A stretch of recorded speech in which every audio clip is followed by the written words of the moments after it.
الرجيم بسم الله الرحمن الرحيم إن الله وملائكته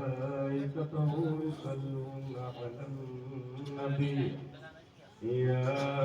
أيها الذين آمنوا صلوا عليه وسلموا تسليما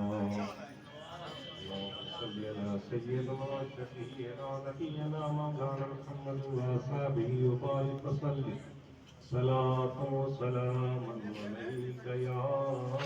رسول الله الصلاة والسلام عليك يا حبيب الله آپ کی رحمت کمال ہے مجھ جیسے سنگ راہ کو ہیرا بنا دیا مجھ جیسے سنگ راہ کو ہیرا بنا دیا کوئی کمی نہیں رہی ساری نعمتیں اس پر نثار ہیں دنیا کی ساری نعمتیں اس پر نثار ہیں جس نے بھی سر کو آپ کے در پہ جھکا دیا سب کوئی کمی نہیں رہی سب کچھ کما لیا جب سے حضور نے مجھے اپنا بنا دیا مرتا نہیں ہے مر کے بھی آقا کا وہ غلام مرتا نہیں ہے مر کے بھی آقا کا یہ غلام مرتا نہیں ہے مر کے بھی آقا یہ غلام جس نے نبی کے عشق میں خود کو مٹا دیا جس نے نبی کے عشق میں خود کو مٹا دیا کوئی کمی نہیں رہی سب کچھ کما لیا جب سے حضور نے مجھے اپنا بنا لیا اوجھل ہو گئے چھپ گئے لیکن آج بھی اللہ کے رسول صلی اللہ علیہ وسلم حاضر ہوتے ہیں ان کی ایک کچہری لگتی ہے اور اللہ کے تمام چھوٹے بڑے تمام اولیاء اللہ وہاں حاضر ہوتے ہیں اور اپنی حاضری درج کراتے ہیں اور وہاں سے فیض لے کر واپس آتے ہیں ولیوں کا یہ مقام ہے ہر بار کچہری میں حاضر ہونا ان کی ذمہ داری ہے وہ حیات ہیں وہ بھی حاضر ہوتے ہیں اور جو دنیاوی زندگی سے رخصت ہو گئے وہ بھی حاضر ہوتے ہیں یعنی سرکار کی کچہری ہے سرکار مجسٹریٹ بن کے بیٹھتے ہیں تمام ولی اللہ ان کے خادم بن کے وہاں حاضر ہوتے ہیں پھر وہاں سے فیض انہیں حاصل ہوتا ہے اور ہم جب ان کے دیار میں حاضر ہوتے ہیں تو وہی فیض ہم تک پہنچتا ہے سید صاحب اکثر ایک شعر پڑھا کرتے ہیں کہ صدا آتی ہے تسبیح کے ہر دانے سے صدا آتی ہے تسبیح کے ہر دانے سے اور نبی کا فیض بڑھتا ہے ولی کے آستانے سے، نبی کا فیض بڑھتا ہے ولی کے آستانے سے۔ اسی لیے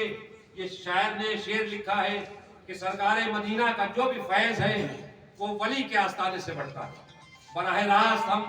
سرکار مدینہ سے اگر فیض نہ حاصل کر پائیں تو ہم یہاں آ جائیں، جو یہاں سے ہمیں فیض حاصل ہوگا وہ براہ راست سرکار مدینہ کے دیار سے ہی ہمیں فیض حاصل ہوگا۔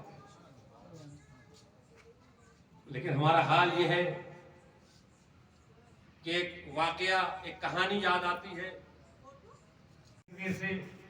وہ اپنی زندگی کو گزار رہا ہے، لیکن اس نے ایک دن سوچا کہ محل کا جو سب سے بڑا مینار ہے اس کی بلند چوٹی پر بیٹھ کر وہ برابر یہ سوچ رہا ہے کہ یہ محل بادشاہ کا محل ہے، ہم اس میں رہتے ہیں، بڑے ٹھاٹ سے رہتے ہیں، بادشاہ ہم سے پیار کرتا ہے، ہمیں بادشاہی لذیذ کھانے کھلاتا ہے، لیکن ایسا نہ کیا جائے کہ اس محل، اس دائرے کے اندر سے نکل کر اس دنیا میں اڑ کر دیکھا جائے کہ دنیا کا ماحول کیا ہے، دنیا کا طریقہ کیا ہے، دنیا کی زندگی کیا ہے۔ بس اتنا سوچنا تھا کہ وہ مینار سے اڑا اور اڑ کر ابھی کچھ دور گیا تھا، اڑتے اڑتے تھک جاتا ہے، ایک پیڑ ہے اس پر وہ باز اترتا ہے، تھکان کی وجہ سے، بھوک کی وجہ سے نڈھال ہے، کمزور ہے، ایک پیڑ پر آ کے بیٹھتا ہے، وہاں پر ایک بوڑھی خاتون ہے، ایک عورت ہے، دیکھتی ہے کہ بڑی پیاری چڑیا ہے، پیڑ پر بیٹھی ہے، بڑی اداس ہے، بڑی کمزور ہے، شاید بھوکی ہے، شاید پیاسی ہے، وہ آتی ہے، دیکھتی ہے، اس باز کو پکڑتی ہے، جب پکڑتی ہے تو دیکھتی ہے کہ یہ تو بڑا بدصورت ہے، اس کے ناخون اتنے بڑے ہو گئے ہیں، اسی لیے یہ ناخون سے کچھ نہیں کر پا رہا، اس کے ناخون کاٹ دیتی ہے، پھر دیکھتی ہے اس کے پر تو بڑے خراب لگ رہے ہیں، بہت بڑے بڑے ہیں، ان کے پروں کو کاٹ دیتی ہے، پھر چونچ کو دیکھتی ہے اور دیکھتی ہے کہ ایک چونچ بڑی ہے، ایک چھوٹی ہے، دونوں کو کاٹ کر، ایک کو کاٹ کر برابر کر دیتی ہے اور اس کے ناخون کاٹ دیتی ہے، پر کاٹ دیتی ہے، چونچ کاٹ دیتی ہے۔ ادھر بادشاہ ہے، بہت پریشان ہے کہ میرا باز کہاں چلا گیا، ایک دن ہو گیا، 2 دن ہو گیا، اس لیے بادشاہ کا پیارا ہے، دلارا ہے، شاہی کھانے کھلایا کرتا تھا،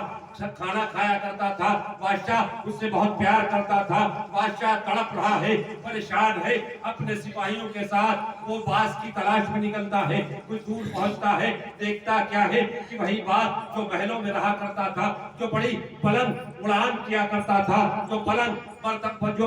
مینار پر بیٹھا کرتا تھا، آج اس کا حال یہ ہے کہ پر کٹے ہیں، ناخون کٹے ہیں، چونچ کٹی ہوئی ہے، اس کا حال اب اس کی اڑان کو روک دیا گیا ہے، اس کی پکڑ کو بھی ختم کر دیا گیا ہے، اس کے کھانے پر بھی مہر لگا دی گئی ہے، اب چونچ برابر ہو گئی، اب وہ کھانا نہیں کھا سکتا، پر کٹ گئے وہ اڑ نہیں سکتا، ناخون کٹ گئے وہ پکڑ نہیں سکتا، تو بس جو باز کا حال ہے وہی ہمارا ہو گیا ہے کہ اللہ تبارک تعالیٰ نے ہمیں ایک دائرے کے اندر، ایک محل کے اندر ہمیں رکھا تھا اور کہا تھا اڑنا، تو اس محل کے باہر نہ جانا، اس دائرے کے باہر کبھی نہ نکلنا، اس دائرے سے باہر کبھی نہ جانا، لیکن ہمیں یہ سمجھ میں آیا کہ لاؤ اڑے اور یوروپ کی طرف دیکھیں، یوروپ کا کلچر دیکھیں، اسلام کے کلچر کو چھوڑ کر کے ہم نے انگریزوں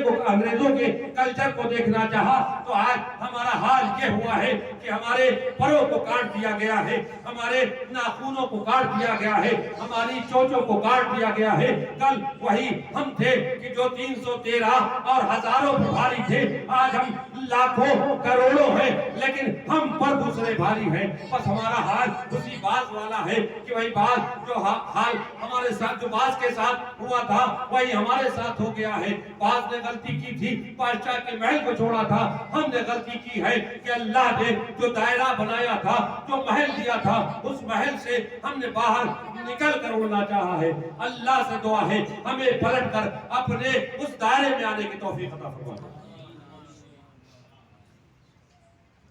ہماری تمام غلطیاں ہمیں کہاں سے کہاں لے جا رہی۔ ایک شخص ہے، آپ مجھ میں مصطفیٰ نے سنبھال رکھا ہے، خاک مجھ میں کمال رکھا ہے، مصطفیٰ نے سنبھال رکھا ہے، ڈال کر میرے عیبوں پر پردہ ہم کو اچھوں میں ڈال رکھا ہے، ادب سے بات کروں گا